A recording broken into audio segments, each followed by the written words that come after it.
দিল্লির গান্ধীনগর এলাকায় বছর পাঁচেকের এক শিশুকে 4 দিন ধরে ঘরে আটকে রেখে নিগ্রহের অভিযোগ প্রতিবেশী যুবকের বিরুদ্ধে। শিশুকন্যার পরিবারের দাবি, 15ই এপ্রিল খেলতে যাওয়ার জন্য শিশু বাড়ি থেকে বেরোয়, তারপর থেকেই নিখোঁজ। বৃহস্পতিবার সন্ধ্যায় তাকে উদ্ধার করা হয়। অভিযোগ, প্রতিবেশী এক যুবক তাকে অপহরণ করে 4 দিন ধরে শারীরিক নিগ্রহ করে। আশঙ্কাজনক অবস্থায় দিল্লির একটি হাসপাতালে ভর্তি করা হয় শিশুকে। শুক্রবার রাতে শারীরিক অবস্থার অবনতি হওয়ায় তাকে পাঠানো হয় এইমসে। গঠিত হয়েছে 4 সদস্যের মেডিকেল বোর্ড। অভিযুক্ত যুবক এখনো ফেরার। পুলিশের দাবি, অভিযুক্তকে চিহ্নিত করা গেছে। তাকে ধরতে বিহার সহ একাধিক রাজ্যে খোঁজ চালানো হচ্ছে। ঘটনার প্রতিবাদে এদিন হাসপাতালের সামনে বিক্ষোভ দেখাতে থাকেন বেশ কয়েকজন মহিলা। তাদের মধ্যে একজনকে চড় মারেন এক পুলিশ কর্তা। ঘটনা জানাজানি হতেই নড়ে চড়ে বসে স্বরাষ্ট্রমন্ত্রক।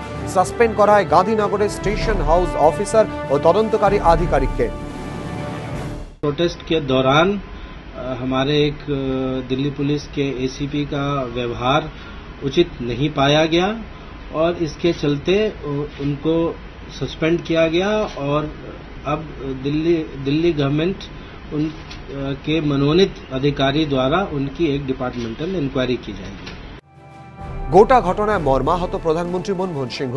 প্রধানমন্ত্রীর দফতর সূত্রে খবর, দিল্লি নিগ্রহের ঘটনায় ক্ষুব্ধ প্রধানমন্ত্রী ইতিমধ্যেই কথা বলেছেন দিল্লির লেফটেন্যান্ট গভর্নরের সঙ্গে। শিশুর জন্য আধুনিক চিকিৎসার ব্যবস্থা করার নির্দেশ দিয়েছেন। মনমোহনের মন্তব্য, মহিলার প্রতিবাদকারীকে পুলিশের চড় মারার ঘটনা মানা যায় না। ঘটনা তীব্র নিন্দা করেছে জাতীয় মহিলা কমিশন। এইমসের চিকিৎসকরা জানিয়েছেন, শিশুর সুস্থ হতে কমপক্ষে আরও 1 সপ্তাহ সময় লাগবে। এবিপি আনন্দ।